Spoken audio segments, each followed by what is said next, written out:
புற்றுநோயால் பாதிக்கப்பட்ட பட்டிமன்ற பேச்சாளர் பாரதி பாஸ்கர் இன்று அதிகாலை அவருடைய வீட்டில் ஏற்பட்டிருக்க மிகப்பெரிய சோகம் அனைவரையும் உச்சக்கட்ட கண்ணீர்ல முன்க வச்சிருக்கு.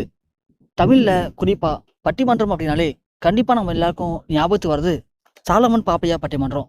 காரணம் என்ன அப்படின்னா, எத்தனையோ பேர் பட்டிமன்றம் நடத்தினாலும் அதுல இவர் நடத்தக்கூடிய பட்டிமன்றத்துல மட்டும்தான் நகைச்சுவை அப்படிங்கிறது அளவுக்கு அதிகமா இருக்கும்.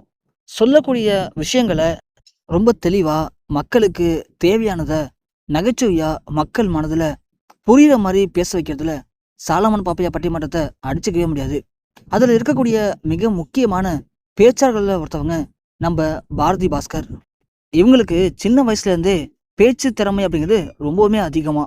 பள்ளி பருவத்துல கல்லூரி பருவத்துல இவங்க நிறைய பேச்சு போட்டியில கலந்துக்கிட்டு நிறைய பரிசுகளை வென்றிருக்காங்க. அதுல ஏற்பட்ட ஆர்வத்தினால எப்படியாவது நாம ஒரு பேச்சாளர் தொகுப்பாளரா மாறணும் அப்படின்னு இவங்க நினைச்சிருக்காங்க. ஆனா அதற்கான வாய்ப்பு அப்படிங்கிறது இவங்களுக்கு சரியா அமையல.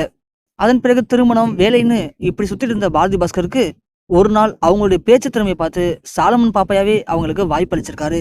அந்த வாய்ப்பை பயன்படுத்தி தான் பாரதி பாஸ்கர் தொடர்ந்து சாலமன் பாப்பையோட பட்டிமன்றத்துல நகைச்சுவையா பேச ஆரம்பிச்சாங்க.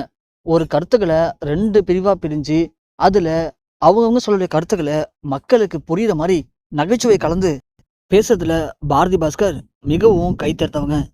அதனாலேயே தொடர்ந்து பாரதி பாஸ்கருக்கு சாலமன் பாப்பையோடைய பட்டிமன்றத்துல இடம் கிடைச்சது. அப்படி கொஞ்சம் கொஞ்சமா தனது திறமையை நிரூபிச்சு சாலமன் பாப்பையா பட்டிமன்றத்துல ஒரு நீங்காத இடத்த பிடிச்சாங்க பாரதி பாஸ்கர். அதன் பிறகு மக்கள் மத்தியிலையும் நல்ல ஒரு இடம் பெற்றாங்க. பாரதி பாஸ்கருக்குன்னு தனி ஒரு ரசிகர் பட்டாளமே உருவானாங்க. பாரதி பாஸ்கர் இப்படி சாலமன் பாப்பையா பட்டிமன்றத்தினால பிரபலமானதுனால அவங்கள தொடர்ந்து நிறைய சொற்பொழிவு ஆற்றுறதுக்கெல்லாம் நிறைய நிகழ்ச்சிகளை கூப்பிட்டுருக்காங்க. நிறைய கலை நிகழ்ச்சிகள்லையும் பாரதி பாஸ்கர் கலந்துக்கிட்டு நிறைய சொற்பொழிவும் ஆற்றிருக்காங்க. அது போக இந்த சிறந்த பேச்சாளருக்காக நிறைய விருதுகளையும் பாரதி பாஸ்கர் வாங்கியிருக்காங்க. இப்படி பாரதி பாஸ்கர் சிறந்த பேச்சாளர், சொற்பொழிவாளர்னு அவங்க வாங்கின விருதுகள் எல்லாமே காரணம் மக்கள் தான் அப்படின்னு பல மேடைகள்லையும் அதுக்கு நன்றி கூற வகையிலையும் பேசியிருக்காங்க. இப்படியாப்பட்ட பாரதி பாஸ்கர் சில மாதங்களுக்கு முன்னாடியே புற்றுநோய் பாதிப்பால பாதிக்கப்பட்டு ரொம்ப ரொம்ப ஒரு மோசமான நிலைமைக்கு தள்ளப்பட்டிருக்காங்க. அதன் பிறகு இதற்காக அவங்க பலவிதமான சிகிச்சைகளையும் பெற்று வந்திருக்காங்க.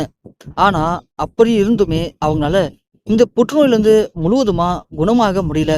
அதற்காக பல வெளிநாட்டு சிகிச்சைகளுக்கும் உட்படுத்தப்பட்டிருக்காங்க பாரதி பாஸ்கர். அப்படி இருந்த இந்த நிலைமையில அவங்க ஒரு முக்கியமான கலை நிகழ்ச்சியில சொற்பொழிவாட்டத்துக்காக கிளம்பியிருக்காங்க. அப்படி கிளம்புன அந்த நேரத்துல திடீர்னு இந்த புற்றுநோய் தாக்கத்தினால அவங்க மயங்கி விழுந்திருக்காங்க. அதன் பிறகு உடனடியாக சென்னையில் இருக்கக்கூடிய ஒரு முக்கியமான தனியார் மருத்துவமனையிலும் அனுமதிக்கப்பட்டிருக்காங்களாம். புற்றுநோய் பாதிப்பு அப்படிங்கிறது அளவுக்கு அதிகமா போனதன் காரணமா அவங்க உடல்நிலை அப்படிங்கிறது மிக மிக மோசமானதுச்சு அப்படின்னும் அவங்க உயிரை காப்பாற்றுவதே மிக மிக கடினம் தான் அப்படின்னு டாக்டர்களே கைவிரிச்சிருக்கதா முக்கியமான தகவல் இணையத்தில் வெளியாகி ஒட்டுமொத்த தமிழக மக்களையும் உச்சக்கட்ட ஒரு சோகத்திலையும் அதிர்ச்சியிலையும் உள்ளாக்கியிருக்கு.